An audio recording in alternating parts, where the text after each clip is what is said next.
Bienvenue dans le 1245 sur BB24. Bonjour à tous. 24 heures à peine nous séparent encore du nouvel an. Dans leurs différents ateliers, les tailleurs et couturiers sont à pied d'œuvre afin de satisfaire les dernières commandes de l'année. Mais cette année, pas d'affluence, les clients se comptent au bout des doigts. Ils participent à l'ornement de la ville, ces graffitis réalisés sur des emplacements stratégiques de Cotonou par de jeunes artistes peintres, dessinateurs et graffeurs. Nous irons à la découverte de ce art.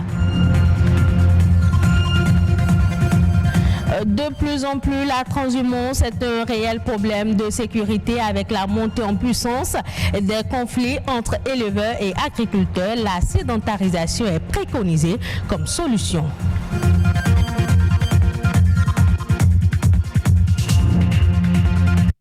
À quelques heures de la nouvelle année 2021, les tailleurs, brodeurs s'affairent encore autour de quelques commandes. Résultat, pas de nuit blanche devant les machines dans la plupart des ateliers de couture sillonnés par l'une de nos équipes de reporters. Les précisions dans ce reportage de Wenceslas Arouaïman et Patrick Adjaboudjou.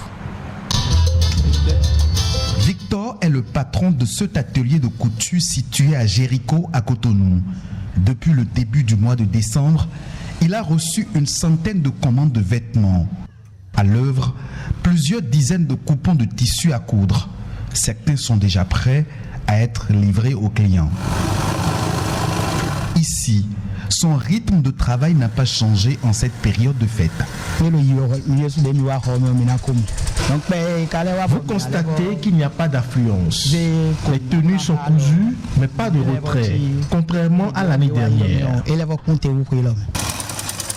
Même ambiance et même son de cloche ici à Abomey-Calavi, chez Archil. Toutes les machines fonctionnent sans arrêt. L'équipe est à pied d'œuvre. Certaines commandes sont déjà prêtes à être livrées. Nonobstant cette ambiance qui annonce les fêtes, ce couturier n'y trouve pas son compte. Ce qui se passe avec nous, c'est au niveau de l'argent, parce que les gens amènent le tissu bien, mais quand tu demandes avance, tout le monde dit « Ok, si tu finis, je vais te rembourser, je vais te payer ».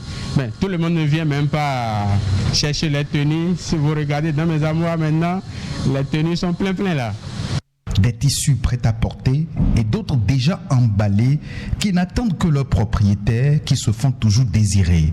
Les gens ne sont pas motivés, sortis pour acheter et venir passer commande. Les gens viennent porter les tenues, demandent combien tu fais ça, je vais revenir payer. Les gens ne viennent pas. Les clients n'ayant pas d'argent n'acceptent pas les prix de la main-d'œuvre. On fait avec. Il en existe qui ne reviennent plus retirer leurs commandes alors qu'ils n'ont même pas payé les avances. Cette période de fête de fin d'année, qui devrait être très juteuse pour les tailleurs et couturiers, est incomparable à celle des années antérieures. Malgré la rareté des clients, ils se disent toutefois prêts à recevoir de nouvelles commandes et passer des nuits blanches s'il le faut pour satisfaire la clientèle. Vous remarquerez des graffitis sur un long mur d'environ 1 kilomètre à Zongo. C'est l'œuvre de Effégraphe, une association de jeunes peintres, dessinateurs et graffeurs qui utilisent l'écriture murale comme canal pour s'exprimer en toute légalité. L'art du graffiti est en vogue et crée une ambiance chaleureuse dans la ville de Cotonou. Suivez le constat.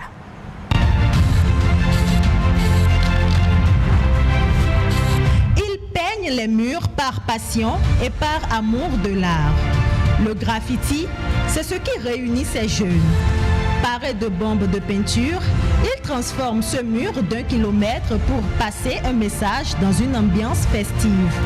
Alors le graffiti, ça sert à communiquer essentiellement, à passer des messages, à sensibiliser. Ça peut améliorer un espace public comme un espace privé. En fait, c'est de l'art qui se met à la disposition des gens. Des fois, ça peut être juste la signature de l'artiste. Donc, une manière à l'artiste de vous dire qu'il est là, qu'il existe. Et aussi, ça peut être utilisé pour sensibiliser. Des messages qui varient d'un artiste à un autre.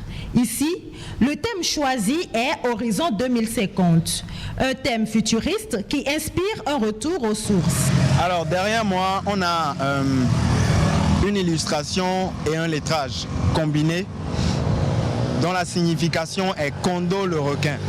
C'est un hommage que je rends en fait à Kondo le requin, le roi Béanzin qui a farouchement défendu son peuple. Qu'il soit un art ou un acte de vandalisme, l'énigme n'est plus à élucider. La présence de ces tags sur les murs de l'OCBN colore la ville. Autrefois masculin, le graphe devient plus ouvert et accessible aux femmes. On a formé une 60aine de jeunes filles. C'était un atelier uniquement réservé aux filles où on leur a donné des techniques de base pour pouvoir aborder la discipline. Et je dois vous dire que sur ce mur, il y a des fresques qui ont été faites par ces filles-là. À sa finition, il promet d'être le deuxième plus long mur de graffiti au monde. Mais pour le moment, c'est un studio photo géant. Ce qui, pour ses créateurs, est un signe de gratitude. Moi, pour ma part, je suis content de voir les gens poser devant nos œuvres. Ça montre que le Béninois commence à s'intéresser à l'art. Et c'est carrément un plaisir pour moi de voir après les photos circuler sur les toiles et de voir le mur mettre en valeur par les Béninois, les jeunes Béninois. Voilà. Nous qui sommes pionniers du graphe sur place, nous avons un devoir. C'est de faire en sorte de devenir des exemples pour que d'autres personnes puissent embrasser la discipline. De la demande, il y en a déjà à voir toutes ces images qui abondent les réseaux sociaux et ces prestations dans les rues. L'association Effet Graphe, composée de jeunes béninois, fait du graffiti un art d'avenir. On parle à présent de ce système d'élevage fondé sur le déplacement des troupeaux d'une région à une autre. La transhumance, un phénomène qui crée souvent des conflits entre agriculteurs et éleveurs. Et pour réduire les dégâts liés à cette pratique, l'option de la sédentarisation est de plus en plus évoquée. Un agronome nous en parle au micro de Amandine Anyamboussou.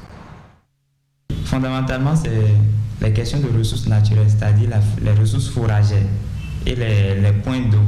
C'est ça qui amène souvent ces éleveurs à se déplacer de leur pays d'origine pour pouvoir aller vers d'autres pays d'accueil. Donc, autre que ça, il y a les raisons économiques. Du fait qu'ils ont besoin de ressources pour pouvoir faire face à un certain nombre de besoins, ils se déplacent et en se déplaçant, ils vendent des animaux. Ils produisent également du lait pour pouvoir satisfaire un certain nombre de personnes. Dans ces déplacements, ils cherchent là où ils peuvent avoir des résidus de récolte ou bien là où on peut avoir un peu de verdure ou bien de ressources fourragères. Et dans ça, c'est souvent des espaces utilisés par les agriculteurs. Et parfois, il y a même des spéculations sur le champ et ces éleveurs ou bien ces animaux vont perdre ces ressources, ce qui crée fondamentalement des conflits entre éleveurs et puis les agriculteurs. Il y a la zone de Dassazoumé et puis la zone de Glazoué qui ont été identifiées comme des zones de transhumance.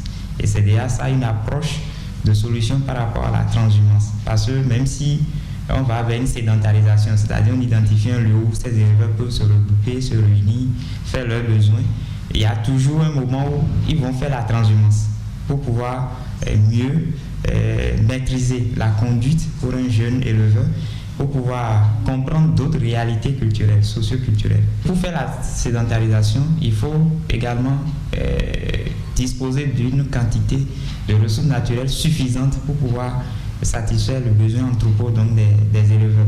Et généralement, ce qu'on constate au Cameroun, par exemple, ça a été une solution, mais ça n'a pas vraiment duré parce que les espaces proposés ou bien disponibles plutôt par l'État n'étaient pas suffisants pour pouvoir satisfaire les besoins en alimentation de ces troupeaux-là.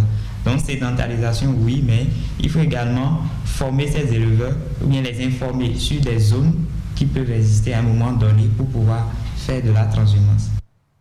Autre fait de l'actualité nationale dans ce journal, à travers la compilation des informations récentes, c'est la Nation en bref et en images.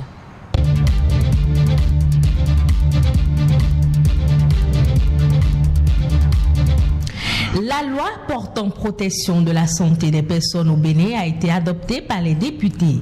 Elle vise, comme les autres textes, à corriger le faible niveau de gouvernance et de régulation dans le secteur de la santé. Selon les autorités béninoises, cette loi met en place un cadre juridique pour encadrer les actions à mener au cours des périodes de crise sanitaire comme les épidémies. Elle prescrit la gratuité des soins en matière d'épidémie et l'obligation de se soumettre au traitement lorsqu'on est atteint de maladies transmissibles et contagieuses à potentiel épidémique. La gestion des décès, les soins aux personnes âgées et handicapées et la place de la médecine traditionnelle occupent également une place de choix dans ce dispositif légal avec une attention particulière aux dispositions pénales en la matière. D'une loi à une autre, le Parlement a approuvé la loi portant insertion et réinsertion professionnelle des allocataires de bourses d'études et de stages en République du Bénin. Le gouvernement dispose d'un délai de 5 ans à compter de la notification de la fin de formation pour faire appel à l'allocataire de bourse. Toutefois, l'allocataire peut s'auto-employer ou se faire employer par une entreprise nationale ou étrangère en attendant l'appel de l'État. L'allocataire de bourse qui se soustrait à l'une quelconque des obligations découlant des dispositions de la présente loi est passible de poursuites pénales. Plusieurs professionnels des médias en préparent à une séance de renforcement de capacité sur leur rôle dans le processus électoral de 2021. Organisée par la Commission béninoise des droits de l'homme, cette formation vise à sensibiliser les journalistes sur les défis et leurs missions dans le processus électoral en cours. 2 promoteurs de bars ont été placés sous mandat de dépôt à Aboumé-Calavé. Il leur reprochait d'avoir dépassé la barre des 50 décibels autorisée par la loi. Suite aux plaintes répétées des populations, ils ont été arrêtés. Les 2 promoteurs seront jugés en janvier 2021.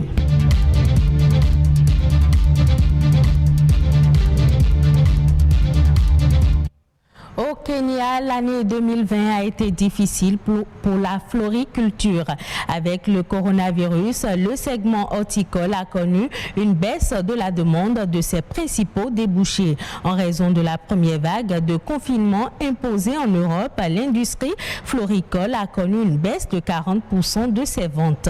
En novembre dernier, le secteur anticipait une chute supplémentaire de 40 000 tonnes de ses expéditions d'ici la fin décembre, si les mesures de restriction se poursuivaient. Mais l'industrie demeure optimiste et espère remonter la pente en 2021. Au Kenya, la filière floricole génère 70% des recettes totales de l'horticulture. Le pays a exporté environ 174 000 tonnes de fleurs coupées en 2019.